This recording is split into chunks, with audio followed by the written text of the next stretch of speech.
पौधों में जड़ एक मुख्य अंग का कार्य करता है। बिना इसके प्लांट का ग्रोथ और डेवलपमेंट नहीं हो सकता। इसलिए आज हम इसके स्ट्रक्चर और रूट सिस्टम को जानेंगे। पौधे छोटे हो या बड़े या लंबे हो या पतले, सभी में रूट सिस्टम दो प्रकार के पाए जाते हैं। सबसे पहला होता है मोनोकॉट रूट सिस्टम, दूसरा होता है डाइकॉट रूट सिस्टम। यहाँ पर हम रूट सिस्टम के उसके इंटरनल स्ट्रक्चर के बारे में बात कर रहे हैं, ना कि उसके बाहरी बनावट, रंग, आकार और प्रकार के बारे में वर्णन नहीं करेंगे। ही अगर हम प्लांट के रूट सिस्टम के बारे में बात करें तो यह इनके रूट सिस्टम में सबसे पहले इन भूमि से आवश्यक मिनरल्स एवं जल के अणुओं का एब्जॉर्प्शन कर लिया जाता है और उन्हें विभिन्न माध्यम से टहनियों और पत्तियों तक पहुंचा दिया जाता है, जो इसमें जड़ का मुख्य और अहम किरदार होता है। इसके अलावा यदि हम रूट स्ट्रक्चर के बारे में बात करें तो वही मोनोकॉट को एक बीजपत्री जड़ कहा जाता है, वहीं डाइकॉट को द्विबीजपत्री जड़ कहा जाता है। चलिए आज हम इसके स्ट्रक्चर को देख लेते हैं। सर्वप्रथम डाइकॉट रूट स्ट्रक्चर के बारे में जानेंगे, जिसका सबसे स्पेशल उदाहरण है चना। चने को आप एजुकेशन बुक में आपने जरूर पढ़ा होगा, जिसे ग्राम भी बोलते हैं। तो आइए हम जानते हैं। सबसे पहले इसके जब जर्मिनेशन का समय आता है तो इसमें दो पत्ती वाली अंकुरण कलिका निकलती है, जिसके कारण इसे द्विबीजपत्री या डाइकॉट रूट सिस्टम कहा जाता है। अब इस लिए हुए रूट सिस्टम को कर लेते हैं अलग और इसका करते हैं ट्रांसफर सेक्शन का काट, क्योंकि लॉन्ग सेक्शन करने से इसका स्ट्रक्चर और पूरा रेडियस पता नहीं चलता।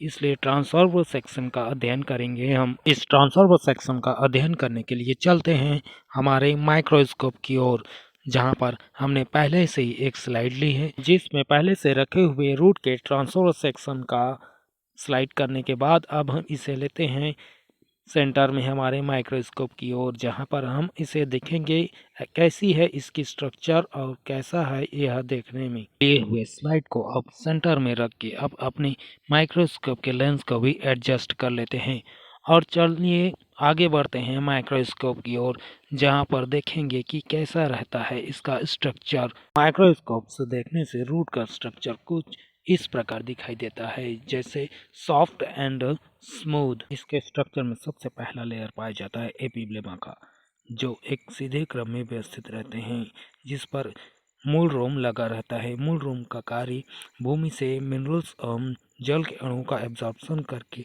जड़ के आंतरिक भागों तक भेजता है। इसकी समय सीमा बहुत कम रहती है। जब रूट का ग्रोथ होता है तब इसका नाश हो जाता है। वहीं इसके नेक्स्ट स्ट्रक्चर की बात करें तो उसके बाद दूसरा लेयर आता है कॉर्टेक्स का, जिसे वॉलकुट भी कहते हैं।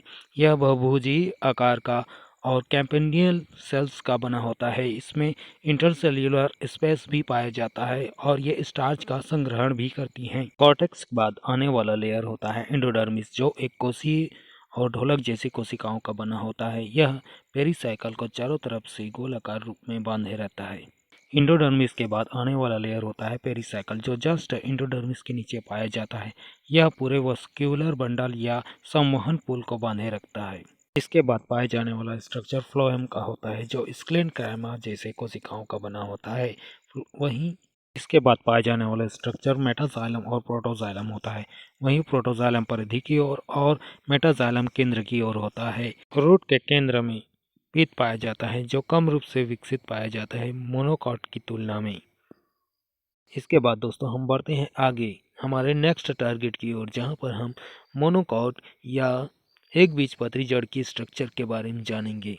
इसका स्पेशल उदाहरण है मक्का। मक्का में जब जर्मिनेशन का समय आता है तो इसमें भी एक पत्र उत्पन्न होते हैं, जिसके कारण इसे एक बीजपत्री जड़ कहा जाता है। जब अंकुरण के समय इसमें कलिका उत्पन्न होती है तो एक पत्र वाली होती है। अब इस मक्के के जड़ को भी हम इसका ट्रांसफर सेक्शन को काट लेते हैं, क्योंकि ट्रांसफर सेक्शन से ही पूरी रेडियस और पूरा स्ट्रक्चर पता चलता है। तो चलिए आगे बढ़ते हैं हमारे माइक्रोस्कोप की ओर, जहां पर हमने एक स्लाइड रखा हुआ है। ये हुई इस रूट के स्लाइड में अब हम इसको एडजस्ट करके माइक्रोस्कोप के लेंस में एडजस्ट कर देते हैं। स्लाइड लेने के बाद अब हम अपने रूट स्ट्रक्चर के बाद अब हम अपने माइक्रोस्कोप के लेंस को भी एडजस्ट कर लेते हैं और देखते हैं और आगे बढ़ते हैं कि कैसा होता है इसका स्ट्रक्चर दिखने में। चलिए जूम करके देखते हैं इसके स्ट्रक्चर को कैसा दिखता है ये माइक्रोस्कोप में।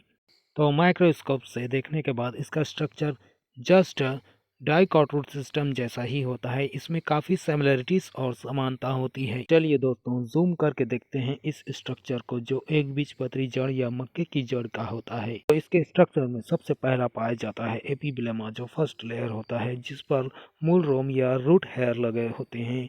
यह आड़े क्रम में व्यवस्थित होते हैं, जो द्विबीजपत्री की जस्ट अलग होता है। के बाद सेकंड लेयर पाया जाता है कॉर्टेक्स का, जिसे वल्कुट भी कहते हैं। यह बहुभुजी आकार का और कैम्पेनियन सेल्स का बना होता है। इसमें इंटरसेल्यूलर स्पेस भी पाए जाते हैं और ये स्टार्च का भी संग्रहण करती हैं। कॉर्टेक्स के बाद आने वाला स्ट्रक्चर एंडोडर्मिस का होता है। यह कैम्पेनियन सेल्स या मृदुकी कोशिकाओं का बना होता है। यह पूरे पेरिसाइकिल को चारों ओर से गोलाकार के रूप में बांधे रखता है। इसके जस्ट नीचे वाला स्ट्रक्चर पेरिसाइकिल का होता है, जो जस्ट एंडोडर्मिस के नीचे पाया जाता है। यह गोला आकार और पूरे संवहन पुल को बांधे रहता है, जिसके वस्क्यूलर बंडल भी कहते हैं।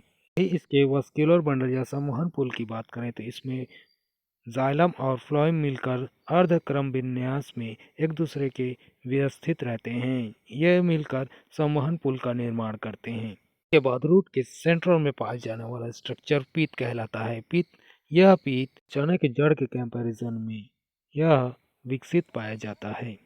दोस्तों वीडियो कैसा लगा हमारे कमेंट बॉक्स में ज़रूर बताएं। यदि मेरी वीडियो में कुछ कमी घटी हो गई हो तो कमेंट करना ना भूलें। इसके लिए समय सीमा है डिस्टेंस 2 सेकेंड। हमारा वीडियो यदि आपको अच्छा लगा होगा तो हमें एक लाइक ज़रूर करें और शेयर करना अपने दोस्तों के साथ या अपने रिश्तेदारों के साथ शेयर करना ना भूलें। यही दोस्तों सबसे आवश्यक बात, यदि आप हमारे वीडियो को लाइक कर चुके हैं तो एक बात आपसे मैं कहना चाहता हूँ, दुनिया में नॉलेज से बड़ा कोई नहीं होता, ना कोई मूवी ना कोई इंटरटेनिंग। फिर भी दोस्तों यदि आप मैं थोड़ा सा नॉलेज दे पाया हूँ हमारी इस वीडियो में, यदि आप और जानना चाहते हैं और हमें पुनः याद करना चाहते हैं तो हमारे चैनल सब्सक्राइब ज़रूर कर लें।